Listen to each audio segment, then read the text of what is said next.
A história de amor à primeira vista é muito perigoso. O amor ele tem que ser processual. Porque quando você fala que se apaixonou e que foi amor à primeira vista, você corre o risco de estar apaixonado não pelo que o outro é, mas por aquilo que você gostaria que ele fosse. Quantas pessoas, minha gente, eu já vi vivendo essa prisão. Eu não sou o que ela gostaria que eu fosse, mas ela quer tanto que eu seja que eu estou fazendo esforço para ser. Aí dura aí uns 2, 3, 4 anos até que todas as máscaras caem por terra.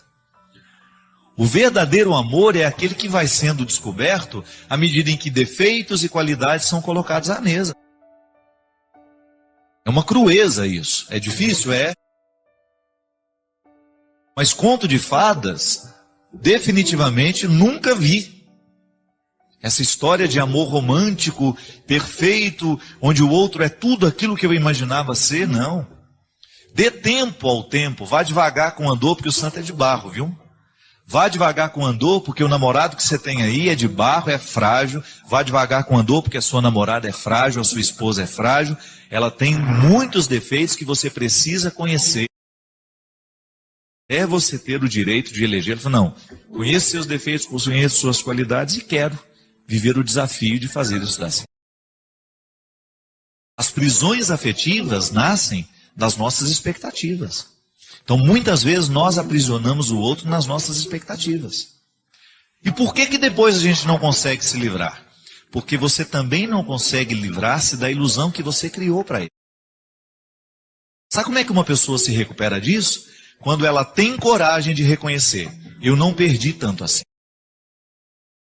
E, na verdade, a pessoa que eu achava que eu amava nunca existiu. Ela foi uma projeção minha. É engraçado, minha gente, que quando a pessoa consegue fazer essa reflexão, ela se liberta, como se fosse tirado uma infecção que antes estava matando. Outro dia atendi uma pessoa assim, muito rapidamente, ela me contou que o casamento tinha sido desfeito. Eu não sou a favor de desfazer casamento, eu não me compreendo errado. Acho que tem que fazer de tudo para dar certo. Mas ela me falava assim, e eu sabia da vida que ela vivia, das inúmeras traições, das mentiras o tempo todo que ele contava para ela e do tanto que ela sofria com aquilo. Aí um dia ela sofreu, ela me procurou e chorando muito falou assim, ele me abandonou. Agora foi embora de vez. Aí eu perguntei para ela, mas por que você está sofrendo tanto se você sabia que ele já tinha te abandonado há muito tempo? Ele te abandonou desde o primeiro momento em que ele assumiu uma outra mulher na vida dele e tinha uma vida dupla. Todo mundo sabia dessa vida dupla. Ele te abandonou há muito tempo, há 20, 30 anos atrás, eu não sei quando foi que começou essa história de traição, e você não teve coragem de, naquele momento, colocar-se como uma esposa deve colocar no momento que sabe da traição do marido. Com autoridade. Eu não sou um objeto para você usar, eu não sou um objeto para você brincar, e a fidelidade é, sem conversa, uma obrigação de todo mundo que fez uma vida a dois. É respeito, é amor. A demonstração do amor passa pela fidelidade. Ela me olhou assim assustada e falou, você não perdeu nada, que você já perdeu há muito tempo. O que você fazia era velar o marido dentro da sala da sua casa que já tinha morrido há muito tempo. É velório que não acaba, é velório que não termina. Então pare de achar que você perdeu tanto e comece a descobrir que na verdade você já perdeu há muito tempo. E você já deveria ter tido maturidade para entender aquela perda naquele momento e parar de permitir que o sofrimento te acometesse tanto e provocasse tanta ferida que está te matando aos poucos. Minha gente, quando nós não nos livramos desses fardos, nós somos capazes de nos boicotar, de causar uma morte antecipada. Que a pessoa vai perdendo a vontade de viver, ela vai perdendo a capacidade de sonhar, ela vai perdendo a capacidade de ser feliz. Por quê? Porque um dia se amarrou numa ilusão e permitiu que aquela ilusão tornasse o centro de sua vida. Agora, ela não queria ver isso. Questão de maturidade. Não tem um jeito pior de perder do que fingir que não está perdendo. É a pior maneira de perder. É quando você finge que não está perdendo. é quando você passa de mão de tinta numa parede que já está podre. Foi Jesus que falava que de nada adiantar caiar as sepulturas, elas continuam escondendo cadáveres. Então não tenha medo de terminar o seu namoro se você descobre que ali você está vivendo uma ilusão. Ou que o outro está fazendo de você um território da sua ilusão. Ninguém tem obrigação de ser para o outro uma ilusão. Se ele não ama quem você é, não faça esforço para ele amar a ilusão que você está criando para ele amar. Isso é uma prisão terrível. Há desejos que não são conciliáveis. O cultivo de alguns exclui naturalmente outros. Isso não deveria ser um problema para nós. Embora sejamos potencialmente capazes de desejar, nem tudo nos cabe, nem tudo nos diz respeito. Eu sei que você experimenta em si uma imensa capacidade de desejar. Não há limites para a sua capacidade de desejar. Isso é uma riqueza, mas pode ser também uma sombra. Porque quando nós desejamos demais e muitas coisas ao mesmo tempo, nós corremos o risco de não ter o foco naquilo que precisa ser o nosso investimento daquele tempo. Um exemplo simples. Quando nós estamos na universidade, nós continuamos desejando as festas, as viagens, mas esses desejos não são perfeitamente conciliáveis com a dedicação que a universidade exige. Então, naquele momento, você abre mão de alguns desejos, de algumas viagens, até mesmo de alguns relacionamentos. Eu já vi muitas pessoas não deslancharem na carreira, fazerem porcamente, com perdão da palavra, uma universidade, porque estiveram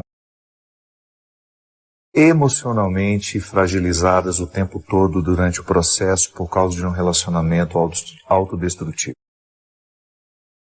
Na verdade, no período da universidade, a gente precisa focar na carreira, nos estudos, para que você seja uma boa profissional, um bom profissional na sua área.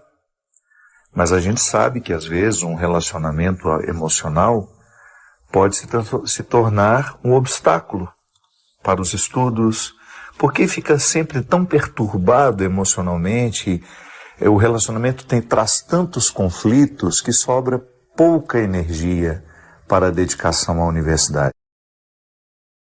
É o que eu sempre falo, toda vez que eu vejo um adolescente começar a namorar muito cedo,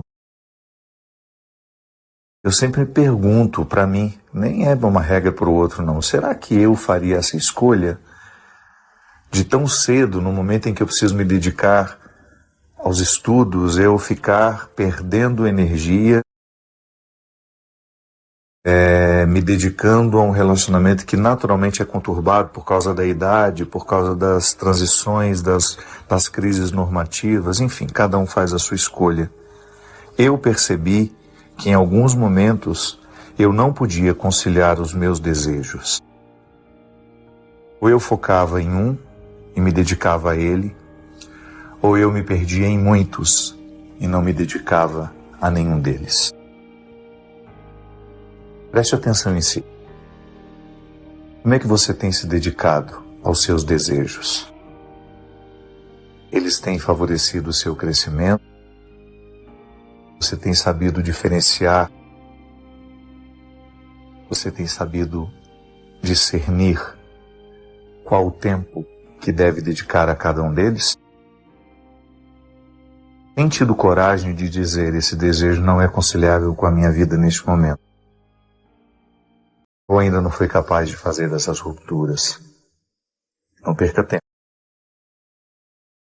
Quanto mais cedo você identifica o desejo que precisa sobreviver e o desejo que pode esperar, muito mais cedo você inicia um processo de realização humana que mais tarde você vai agradecer. Deficiente é aquele que não consegue modificar a sua vida, aceitando as imposições das outras pessoas e da sociedade, em que vive, sem ter consciência de que é dono de seu destino. Louco é quem não procura ser feliz com o que possui. Cego é aquele que não vê o seu próximo morrer de frio, de fome, de miséria, e só tem olhos para os seus míseros problemas e pequenas dores. Surdo é aquele que não tem tempo de ouvir o desabafo de um amigo ou o apelo de um irmão, pois está sempre apressado para o trabalho e quer garantir os seus tostões no fim do mês. Mudo é aquele que não consegue falar o que sente e se esconde por trás das máscaras da hipocrisia. Paralítico é quem não consegue andar na direção daqueles que precisam de sua ajuda. Diabético é aquele que não consegue ser doce. Anão é aquele que não sabe deixar o amor crescer. E finalmente, a pior das deficiências é ser miserável. Porque miseráveis são todos aqueles que não conseguem falar com Deus. A amizade é um amor que nunca morre. É interessante que nós humanos, nós nascemos inacabados. De todos os seres vivos, nós somos os que nascemos mais incompletos. O nosso processo é lento. Você nasce e não é capaz de ficar em pé, diferente de um animal, de um cavalo, por exemplo. O filhote já nasce com muito mais autonomia do que o ser humano. O filhote de boi, por exemplo, um boizinho, um bezerrinho no pasto, ele tem muito mais autonomia enquanto ser vivo do que nós quando nascemos. Nós carecemos o tempo todo do cuidado das pessoas que nos amam. Nós necessitamos o tempo todo de cuidados básicos para a nossa sobrevivência, porque senão a gente morre. É nesse processo que nós começamos a experimentar dentro de nós as deficiências. São as deficiências que nos mostram e que nos expõem como frágeis, como humanos. Mas as deficiências verdadeiras não são essas. São outras que a gente vai adquirindo ao longo da nossa vida, ou até mesmo valores que a gente vai deixando de adquirir, que vão criando lacunas dentro de nós. E o poeta fala de maneira tão bonita, né? Surdo é aquele que não tem tempo de ouvir o desabafo de um amigo. Cego é aquele que não vê o seu próximo morrer de frio. Louco é quem não procura ser feliz com o que possui. Paralítico é quem não consegue andar na direção daqueles que precisam de ajuda. Eu já encontrei muita gente com deficiências físicas, mas com deficiências físicas que não foram capazes de atingir a sua alma. São pessoas que estão vivas, que estão dando um testemunho maravilhoso de vida ali, presos numa cadeira de roda ou até mesmo numa cama. Do contrário, em outras situações contrárias, a gente descobre pessoas em seu estado de saúde com inúmeras deficiências na alma. É a vida e seus contrários. E a gente o tempo todo precisando passar pela experiência de descobrir onde é que estão as nossas deficiências. Eu me recordo que uma vez o Padre Léo testemunhou de maneira muito bonita, assim, num encontro que a gente estava participando com ele em Brusque. E ele estava contando uma história de uma moça deficiente que ele encontrou. Ela tinha defeitos em todo o corpo. Muitos defeitos. E no momento de oração, de agradecimento, diz que ela rezou assim: eu queria agradecer a Deus porque os meus maiores defeitos eu não posso esconder. Os meus maiores defeitos estão todos à mostra. Um jeito interessante, né, de lidar com a deficiência. Um jeito interessante de lidar com a desarmonia do corpo, buscando a harmonia interior. Buscando esta que verdadeiramente faz diferença no mundo. A harmonia interior, esta arquitetura da alma.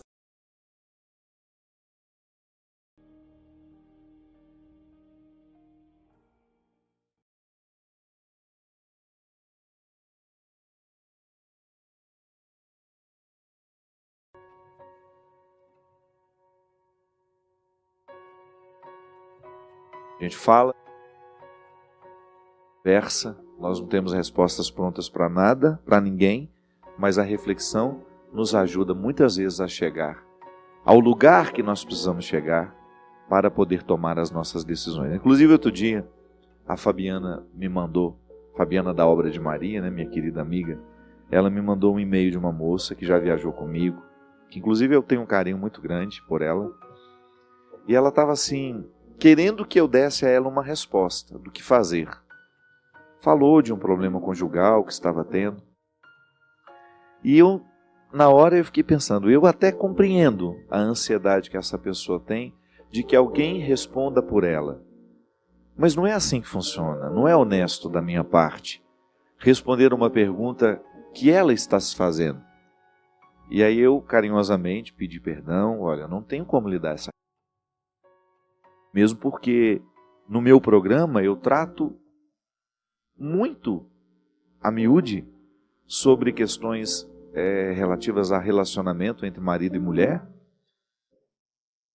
E a conversa aqui, que a gente estabelece no programa de direção espiritual, vai acendendo luzes nos corações e nas consciências, mas quem tem que tomar a decisão é a pessoa que está vivendo a situação, né?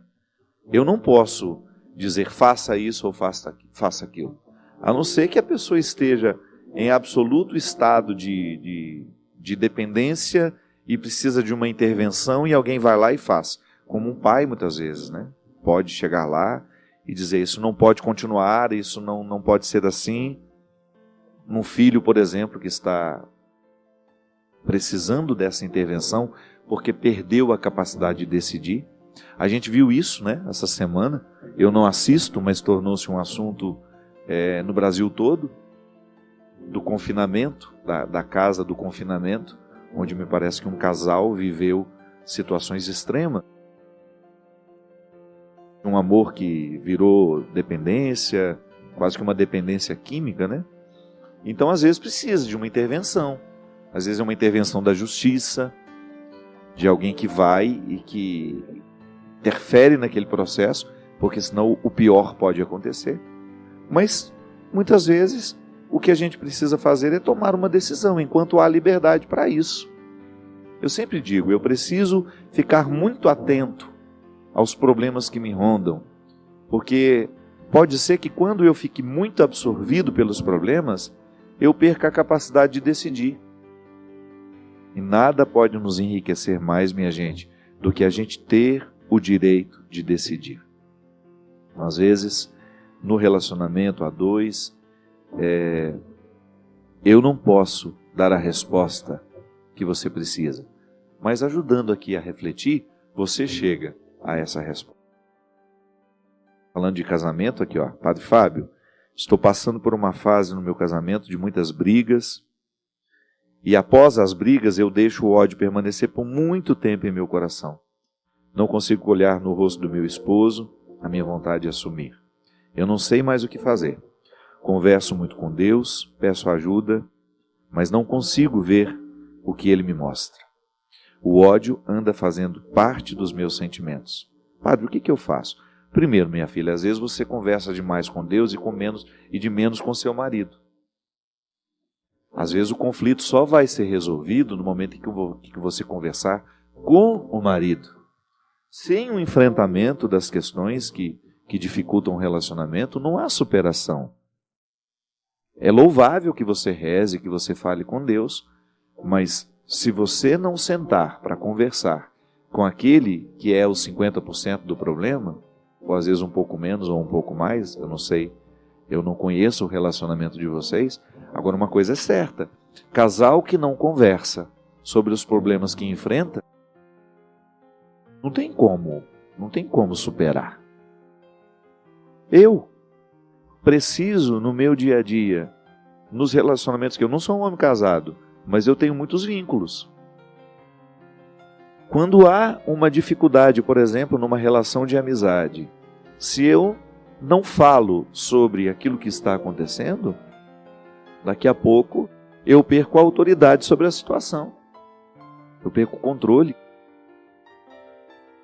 Eu perco as condições de fazer aquilo ser diferente. Volto a dizer, nós não podemos abrir mão do direito de escolher. Então, se você não levar a sério o conflito que enfrenta, e como é que você leva a sério? Sentando com aquele que é parte do seu conflito e tentando esclarecer.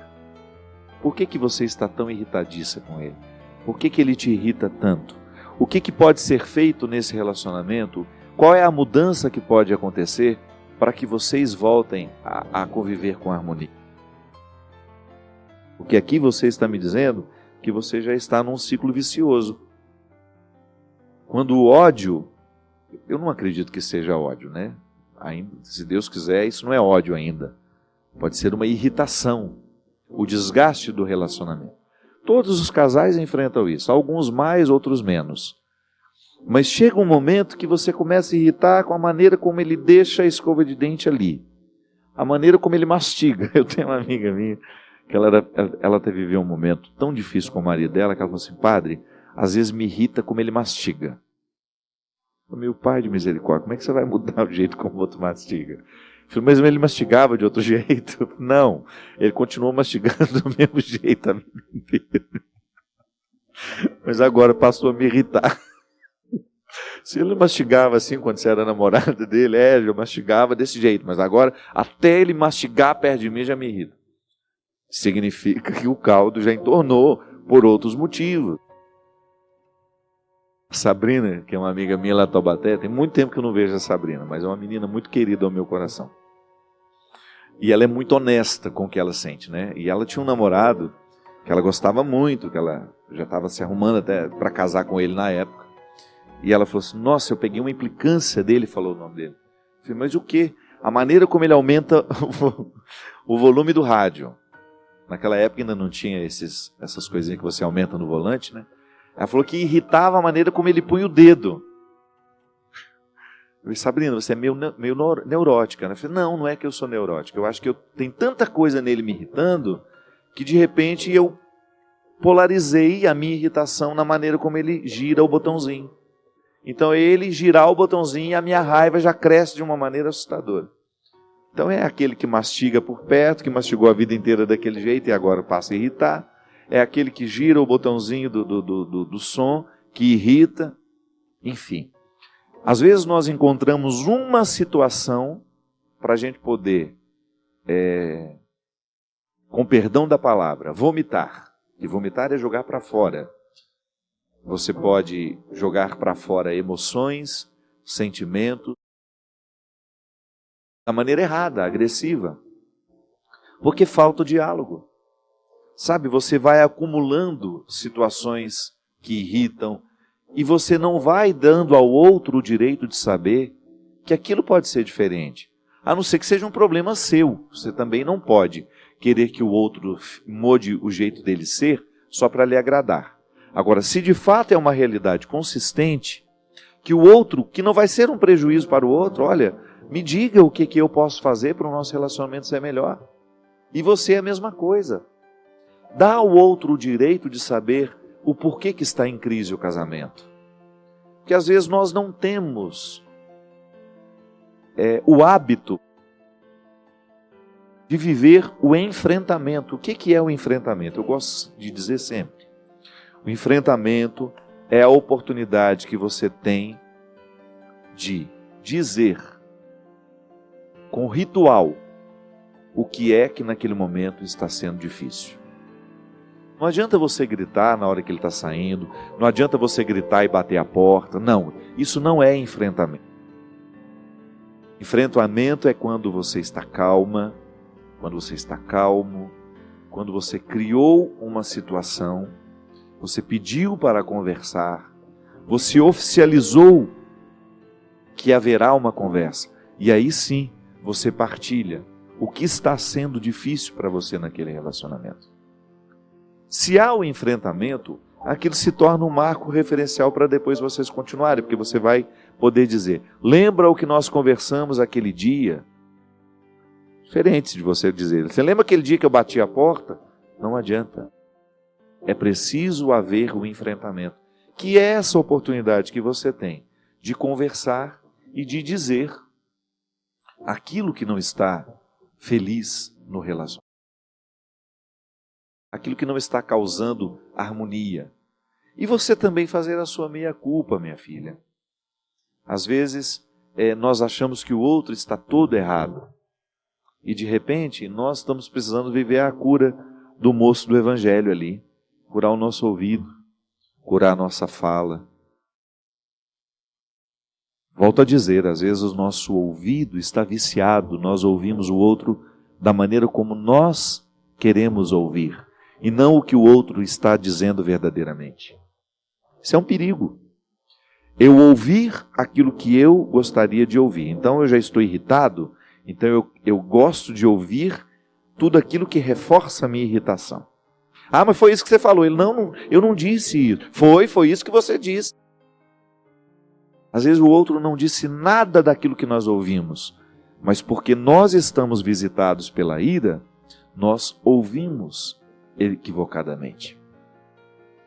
Aí pecamos porque não damos ao outro a liberdade de dizer o que está dizendo. Eu aprisiono o outro no meu ouvir doentio.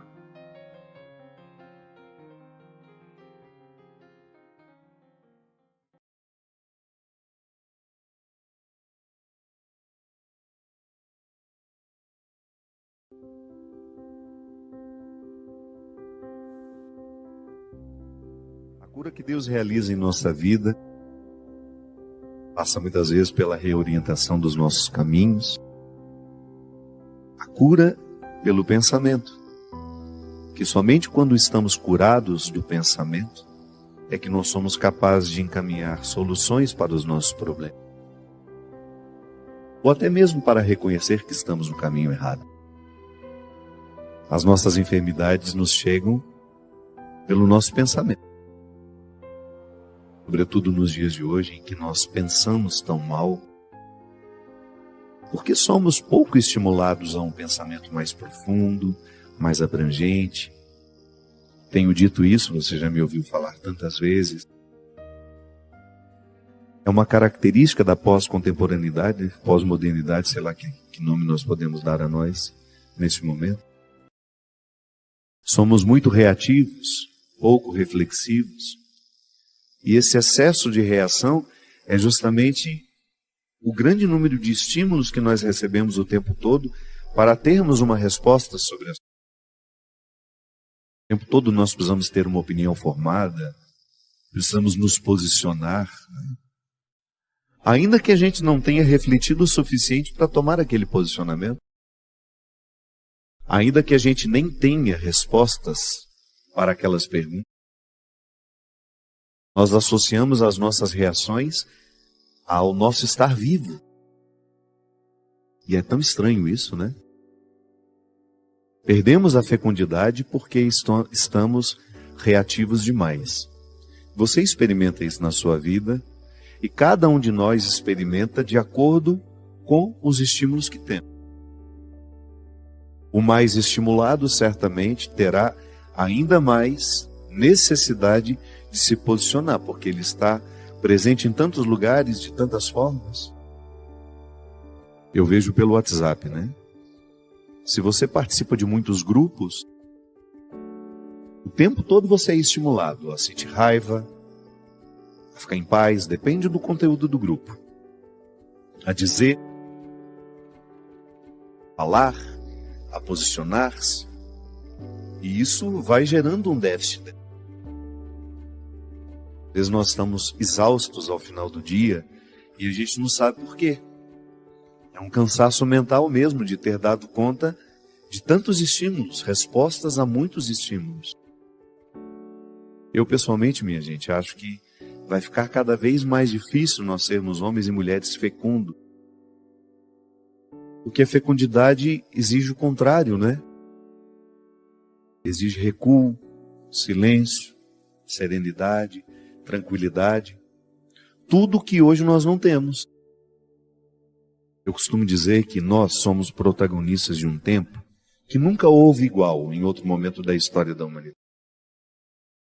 Nós já tivemos muitos fenômenos iguais, parecidos em momentos diferentes da história. Mas isso que hoje nós vivemos, de termos este excesso de comunicação à nossa disposição, esse excesso de informações, nunca na história da humanidade as pessoas foram expostas a isso. Então nós somos protagonistas de um tempo que ainda não foi suficientemente vivido para saber as consequências disso em nós. Estamos estimulados o tempo todo, temos uma facilidade imensa de nos comunicarmos, de nos conectar com outras pessoas. Os nossos filhos já estão nascendo assim. E as consequências nós ainda não vimos, porque nós estamos protagonizando. Ninguém viveu isso antes de nós para a gente saber o que isso causaria. Nós já sabemos o que o excesso de sal faz na vida de uma pessoa. Por quê? Muitas gerações já morreram antes de nós por conta do excesso de sal na alimentação. Nós já vimos muitas pessoas morrerem por causa do cigarro. E outras pessoas viveram antes de nós. Eu fico pensando, né? Até que a ciência chegou à conclusão, a associação do câncer com o tabaco, quantas pessoas, quantas gerações inteiras morreram sem saber que usar aquele cigarro, fumar aquele cigarro, estimularia células cancerígenas, produção de células cancerígenas. Quantas pessoas morreram por não saberem? Quantas pessoas morreram por não saberem que o excesso de sal elevava a pressão arterial, aumentava o risco de AVCs? As pessoas morriam disso e a gente nem sabia o que tinha acontecido. Em outros séculos, as pessoas morriam de um fenômeno que é comum ainda hoje, claro. As coisas não mudaram, o sal continua fazendo mal. Só que hoje nós somos conscientes, né? Já avançamos para compreender aquilo que foi vivido antes de nós, com os olhares auxiliados pela ciência. Nós já sabemos que cigarro mata. Então, se hoje eu acendo um cigarro, eu já acendo consciente do mal que ele me provoca. É por isso que é tão estranho, né? O vício é uma mobilização cerebral que nos faz esquecer dos malefícios daquilo que nós procuramos. Então, quando eu estou viciado numa determinada situação, eu fico cego para aquilo que é maléfico no que me vicia. É por isso que uma pessoa, mesmo estando consciente de que o cigarro faz mal, ela acende o cigarro mesmo assim. E continua alimentando um ciclo de morte, porque joga para dentro do corpo o tempo todo substâncias tóxicas que fazem mal. É estranho por que a gente escolhe isso. Faz parte. O álcool é a mesma coisa. Quantas pessoas morreram antes de nós? Consequências do álcool. Então hoje nós estamos protagonizando um tempo que nos priva, um estilo de vida que nos priva muito da quietude, do silêncio, da concentração. Eu lhe desafio a pensar o quanto você deixou de ler nos últimos tempos por causa do celular. O celular rouba o nosso tempo que antes era da leitura. Eu não estou falando somente de uma pessoa, não. Eu estou falando de milhares e milhares de pessoas que tiveram os seus hábitos modificados por causa do celular. Ah, mas eu vejo notícias no celular. Vê de forma muito superficial, né? A gente só lê as chamadas. Dificilmente a gente clica no link para ver a notícia toda. Os livros estão deixando de ser fabricados, as editoras estão falindo, as livrarias estão fechando, o que é uma perda irreparável para a construção de uma sociedade. É lamentável que o seu filho não tenha mais contato com os livros da mesma forma como você teve. Gente, eu me lembro que eu, na minha infância, eu escolhia ganhar livros no Natal. No Dia das Crianças, queria me ver feliz, era me dar um livro de presente. Eu fico pensando como deve ser difícil ter um filho hoje que deseje ganhar um livro de presente. Porque nós estamos estimulados a práticas que são diferentes. Não estou dizendo que somos piores ou melhores. Estou apenas dizendo que somos diferentes e que o cultivo desse estilo de vida já está gerando prejuízos em nós que nós já podemos identificar. Uma delas é justamente a incapacidade de refletir sobre aquilo que estamos vivendo. Acho que nunca fomos tão gado, tão mecânicos na condução de nossas vidas como nos dias de hoje. Eu, vida de gado, povo marcado, povo infeliz. Zé Ramalho tem razão. Então hoje, o nosso estilo de vida, quando eu digo que Deus precisa nos curar, porque Deus nos cura de acordo com a doença de cada tempo.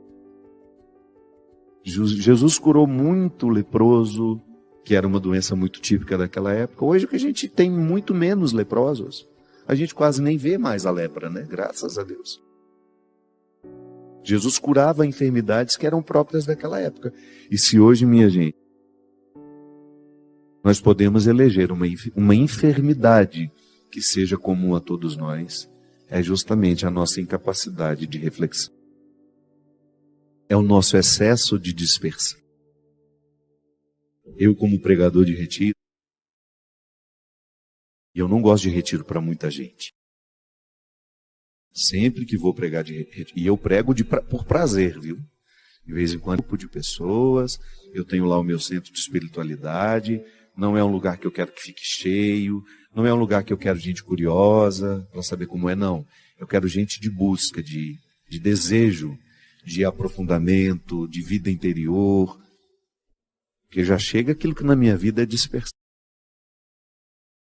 Então, quando eu vou fazer retiro, eu não vou para pregar retiro para os outros, eu vou porque eu quero fazer.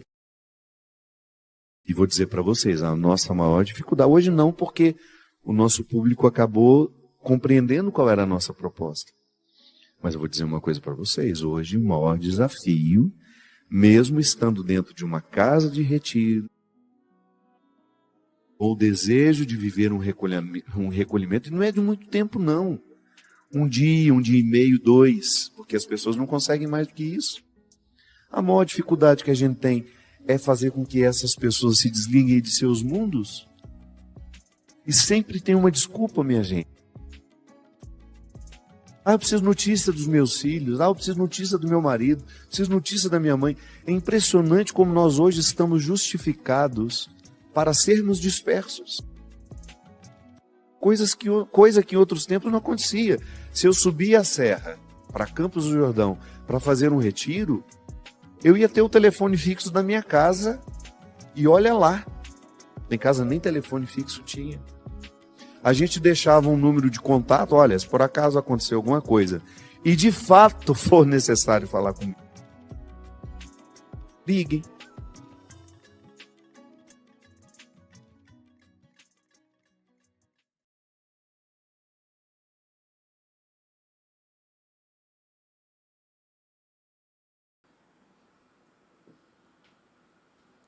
Se você ficou até aqui, se você parou o seu dia para escutar, isso já te diferencia da maioria.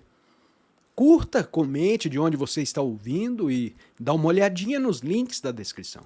Com certeza você vai encontrar aí mais conteúdo que continua essa conversa com você. Valeu, um grande abraço e até o próximo vídeo. Tchau, tchau.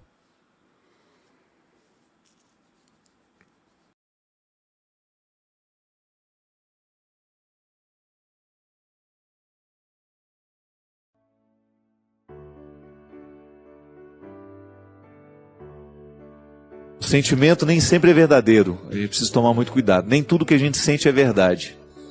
Pode parecer estranho isso, né? Quando nós muitas vezes sofremos essa tristeza temporária e você sabe que a decisão foi boa, mas o sofrimento agora não é bom, você precisa pensar no bem da decisão e no bem que essa decisão lhe trará. Aí você começa a administrar melhor o momento presente. Às vezes a gente volta atrás é porque a gente não está com tolerância de enfrentar a dificuldade do momento presente. Às vezes a gente sabe que precisava ter feito, faz, mas aí volta atrás porque você não aguenta a ausência, a saudade. Aí você precisa enxergar o bem maior, né? Você precisa focar a sua atenção, colocar a sua atenção no bem que você quis no momento que você decidiu. E se descobre, gente, que o relacionamento não faz bem, não tem como você ficar alimentando isso, sobretudo o namoro. Às vezes as pessoas estendem o sofrimento durante tanto tempo, né? Justamente pela falta de coragem de dizer não e de parar com o relacionamento. Casamento já é diferente, né? Já exige muito mais, porque é um compromisso que você assumiu, é uma família que você construiu. Você não se joga um casamento pro ar assim, com facilidade. Pelo amor de Deus, é preciso ter muita cautela, muito critério para decidir até mesmo pelo processo de separação, que às vezes é o caminho mais fácil, mas nem sempre é o mais indicado, né? Separar, você resolve o seu problema, resolve o dele, mas e aí? Será que foi o mais honesto? Será que não vale o empenho, uma luta para a gente poder superar o momento presente? Às vezes o casamento, gente, ele quebra justamente no momento em que existe a indisposição momentânea e vocês acreditam na indisposição momentânea. Acham que ela é para a vida inteira. E não é, às vezes é só um momento de passagem. E muito casamento termina também justamente por causa dessa visão romântica. Nós nunca vamos ter problema. Não.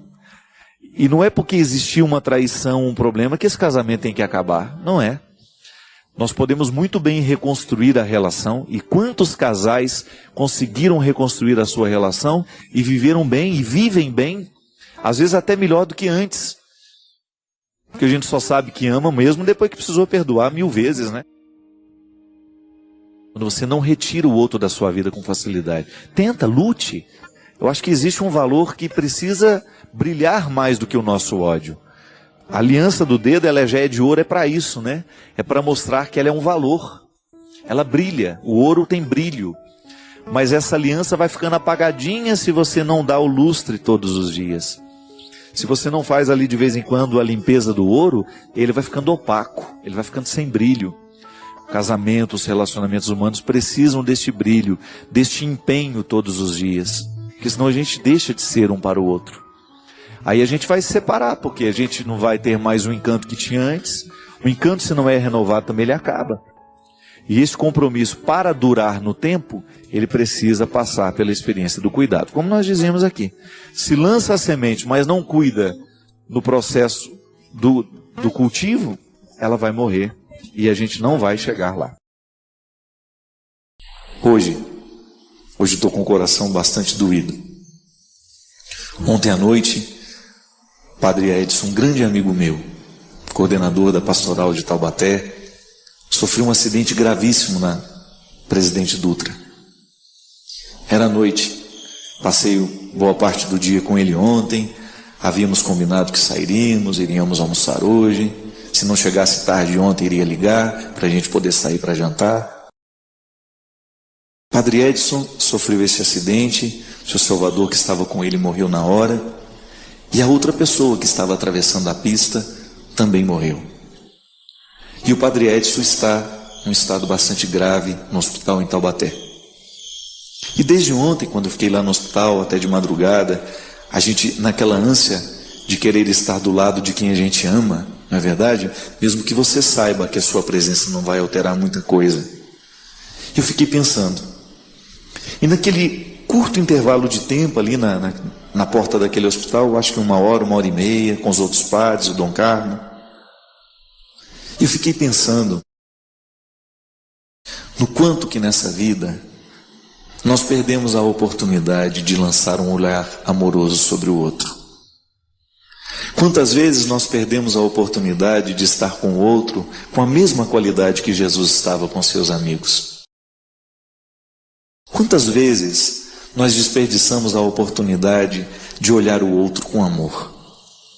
Quantas vezes nós desperdiçamos a oportunidade de viver a vida como ela merece ser vivida?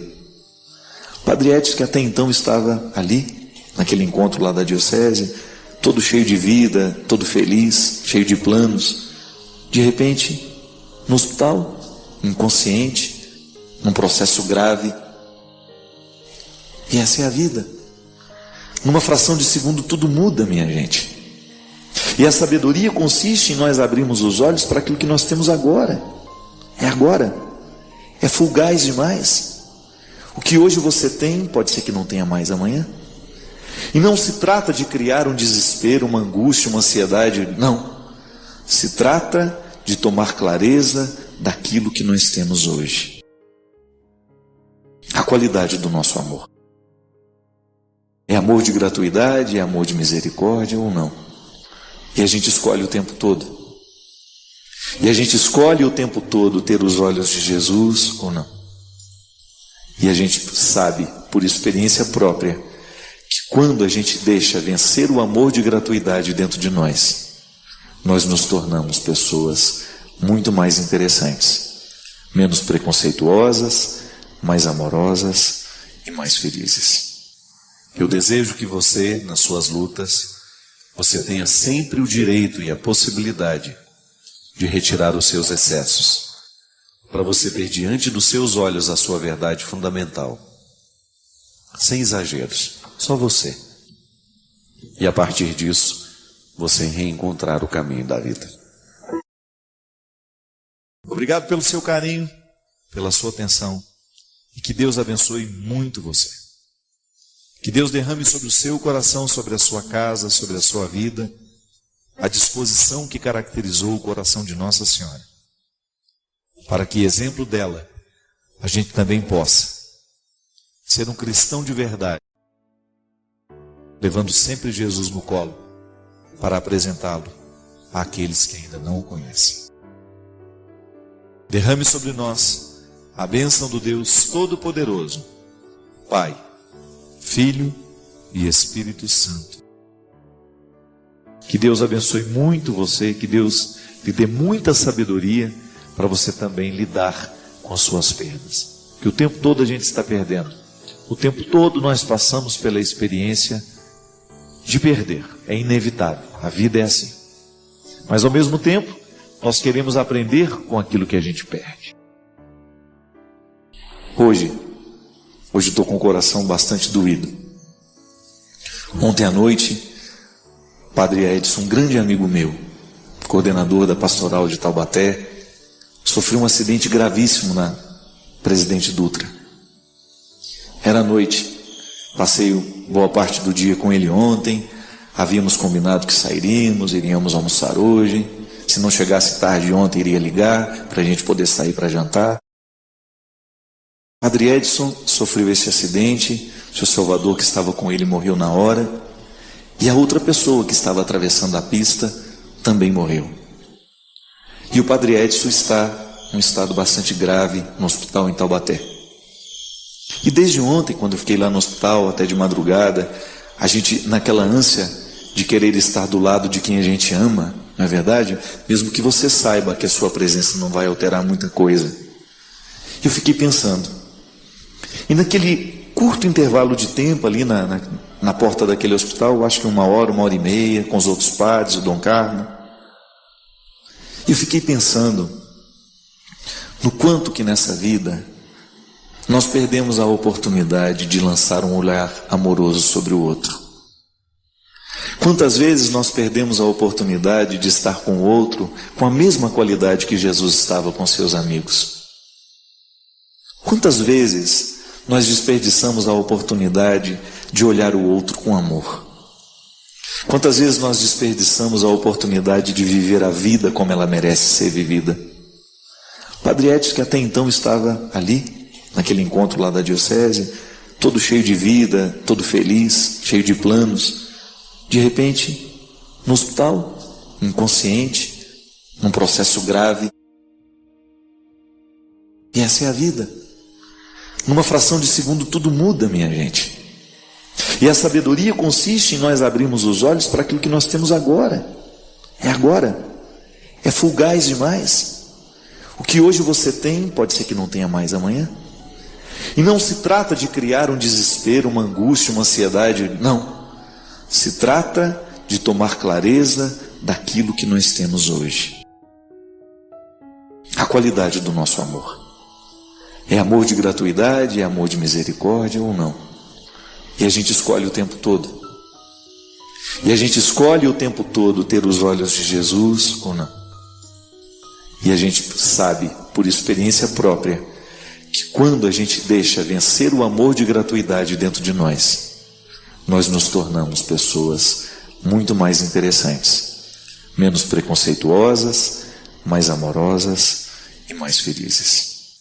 Eu desejo que você, nas suas lutas, você tenha sempre o direito e a possibilidade de retirar os seus excessos, para você ter diante dos seus olhos a sua verdade fundamental, sem exageros, só você. E a partir disso, você reencontrar o caminho da vida. Obrigado pelo seu carinho, pela sua atenção, e que Deus abençoe muito você. Que Deus derrame sobre o seu coração, sobre a sua casa, sobre a sua vida, a disposição que caracterizou o coração de Nossa Senhora, para que, exemplo dela, a gente também possa ser um cristão de verdade, levando sempre Jesus no colo, para apresentá-lo àqueles que ainda não o conhecem. Derrame sobre nós a bênção do Deus Todo-Poderoso, Pai, Filho e Espírito Santo. Que Deus abençoe muito você, que Deus lhe dê muita sabedoria para você também lidar com as suas perdas. Que o tempo todo a gente está perdendo.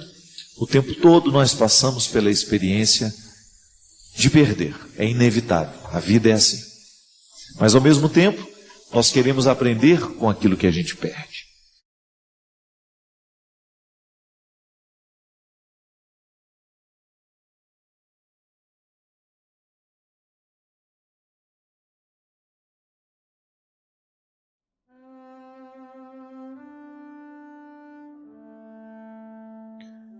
Para mim é uma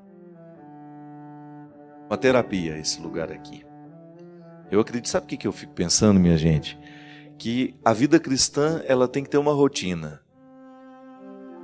Uma rotina que nos coloque com hábitos saudáveis. Da mesma maneira como o corpo precisa de uma rotina saudável, a vida cristã também precisa. E eu fico identificando que nós somos muito pobres quando o assunto é vida espiritual. Nos faltam espaços para o cultivo da verdadeira espiritualidade. Que, vou dizendo logo, espiritualidade é tudo aquilo que enche o nosso corpo de espírito, de alma, sem querer separar corpo e alma, mas apenas usando a linguagem pedagógica da divisão. Eu tenho realidades físicas que eu preciso cuidar, e eu tenho realidades espirituais que eu preciso cuidar. E eu cuido disso tudo junto, mas são ações específicas. O meu corpo precisa estar nutrido para ele ter saúde. Até para eu fazer um raciocínio, eu tenho que estar bem alimentado. E o espírito precisa de alimentos específicos. E a nossa rotina não é muito favorável à vida espiritual.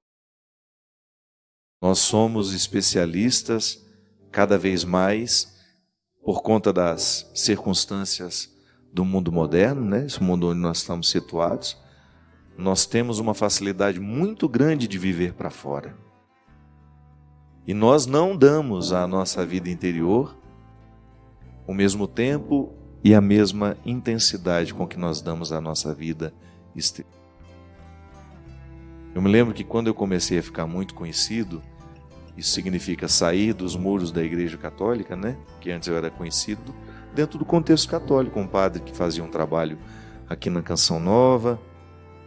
E depois, quando comecei a ter esse trabalho que me expôs em muitos outros lugares, eu fiquei muito assustado com a perda da privacidade, porque todo mundo acaba se interessando de maneira, às vezes, nem sempre interessante por você. E eu cheguei à conclusão de que quanto mais conhecido a gente fica, mais reservado, mais vida pessoal, bastidores a gente precisa ter. E isso não é um privilégio de quem é conhecido, não. Você, quanto mais cresce a sua vida para fora, 2 vezes mais tem que crescer a sua vida para dentro. Senão você não suporta. Falo de trabalho, por exemplo. Quanto mais a gente trabalha, maior deveria ser o nosso cuidado com o nosso descanso. A gente não pode fazer o desequilíbrio, né? Trabalhar demais e descansar de menos. Às vezes nós trabalhamos demais, descansamos de menos. Nós temos pavor de agenda vazia. Às vezes eu fico vendo lá, por exemplo. Precisa fazer tal coisa. Mas eu não tenho data para isso. Aí a pessoa fala, a pessoa lá do meu escritório, né? Não, dia tal você está livre. Sim, mas é o único dia que talvez eu tenha para cuidar de mim, para cuidar das minhas necessidades, né? Então, às vezes, a gente não suporta ver meio-dia livre que você já quer dar ele para o outro ocupar. E convém. E às vezes nós não somos justos nessa matemática. Essa música fala em ir para o alto. A dinâmica da vida cristã é sempre buscar as coisas do alto. A gente já sabe disso. Já ouvimos muitas vezes. Mas a gente só chega às coisas do alto com rotina. Busca pessoal, diária, de incluir na rotina dos nossos dias, ainda que sejam 5, 10, 15, 20 minutos, onde a gente possa passar no filtro da vida tudo aquilo que nós estamos escolhendo e vivendo. Porque senão a gente fica intoxicado. E as toxinas, da mesma maneira como a gente se intoxica com um alimento ruim, a gente também se intoxica espiritualmente, afetivamente, emocionalmente. E toxinas estão por aí o tempo todo. Você abre a sua rede social e você vai ter 1000 palavras tóxicas lá à sua disposição. Gente palpiteira, gente infeliz, gente maldosa, gente cruel, o tempo todo. Você escolhe. Se você guarda para você a visão que de fato tenha correspondência aquilo que você precisa naquela hora, ou se você vai intoxicar-se com os venenos do mundo, que são muitos. Essa semana mesmo, as redes sociais estão pesadas. Impressionante. Tanta gente brigando, tanta gente discutindo, tanta gente expondo a outra. Pesadas. Falam publicamente aquilo que deveria ser pela educação, se falar em particular. Estou falando de mim não, viu? Estou falando, você que frequenta sabe como essa semana foram muitas as situações em que outras pessoas foram expostas. E não se trata de defender, não. Se trata de refletir sobre o que nós escolhemos alimentar. O que a gente busca. Se uma pessoa fica atrás de fofoca o dia inteiro, ela vai se intoxicar com as fofocas que lê. Se uma pessoa busca textos que possam edificá-la, certamente ela terá os benefícios da busca que fez. Palavras nos fazem bem. Palavras nos fazem buscar o alto. Aliás, é o elemento principal da busca de uma pessoa que quer viver as coisas do alto. Primeiro é a Sagrada Escritura, de maneira muito especial o Novo Testamento, as epístolas de Paulo com o Evangelho nas 4 narrativas, Mateus, Marcos, Lucas, João, os Salmos com suas riquezas poéticas, mas de maneira muito especial o Evangelho. A gente ter a oportunidade de alimentar o nosso coração com a palavra salvífica de Jesus. A gente ter um comportamento pautado nas palavras de Jesus. Aí sim, eu vou desenvolvendo naturalmente uma rotina que me faz buscar o alto. Porque se a palavra de Jesus me orienta, eu vou julgar menos o outro, eu vou ter um olhar mais misericordioso sobre o outro, eu vou ser mais promotor de paz, eu vou silenciar-me mais, eu terei condições de estar com o outro, de conhecê-lo, de acolhê-lo, São tantos os necessitados do mundo hoje. Tantas pessoas necessitadas de serem arrancadas de seus contextos destruidores. Tanta gente necessitada de conhecer o verdadeiro Evangelho. Então aí nós vamos construindo a rotina da vida cristã, sim, percebendo o que nos edifica e o que não nos edifica. O que pode, de fato, trazer dignidade ao nosso coração. Porque isso é buscar as coisas do alto. É a gente acelerar a busca pelas realidades que nos dignificam. E acentuam a dignidade que já está em nós, né? Porque a dignidade é irrenunciável, já está em nós. Mas nós podemos florescê-la ou ofuscá-la. Tudo vai depender das escolhas que a gente faz. Sem rotina, não há saúde. Não adianta você fazer uma dieta que só dura 2 dias na semana e o resto é comida desfavorável. Não. É o contrário, né? A gente tem um dia do lixo, né? Você tem também, Cristo? O dia do lixo ou se todo dia é do lixo? O dia do lixo é aquele que você abre exceção para comer uma coisinha diferente, mais gordurosa, né? Mais açucarada. Se bem que tem muita gordura boa que a gente precisa ingerir. Mas a rotina é que faz a diferença. Nutricionista, eu aprendi com ele uma vez. Não é o angu de um dia que engorda o porco. É o de todo dia. Então a rotina saudável que começa a ser elaborada a partir de um amor próprio. E é por isso que o primeiro contato que nós temos com Jesus é uma palavra amorosa. É Jesus declarando-se amoroso. Queremos o seu bem. Quero o seu bem. E a partir do bem que Ele quer, eu internalizo essa experiência amorosa e passo a querer o mesmo para mim. A gente está, de fato, no caminho certo quando nós descobrimos que já estamos praticando ou que estamos buscando o bem que Deus quer para nós. Quando nós já estamos conseguindo fazer escolhas que sejam favoráveis àquilo que Deus quer para nós. Na rotina da nossa vida, a salvação está sendo cultivada. E é por isso que é tão difícil arrancar uma pessoa do contexto da destruição. Porque geralmente a destruição ela não acontece da noite para o dia. Ela é fruto de um hábito.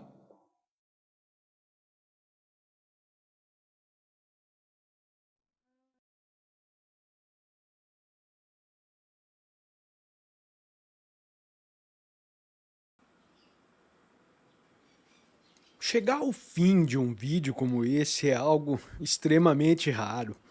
No mundo acelerado, você parou, ouviu e refletiu, e isso já te coloca entre os poucos que realmente estão presentes. Se essa experiência teve algum valor para você, comente aí nos comentários a sua cidade. Deixe o convite para você se inscrever e compartilhar com alguém que também esteja buscando mais do que apenas distração. Valeu, um grande abraço e até mais. Tchau, tchau.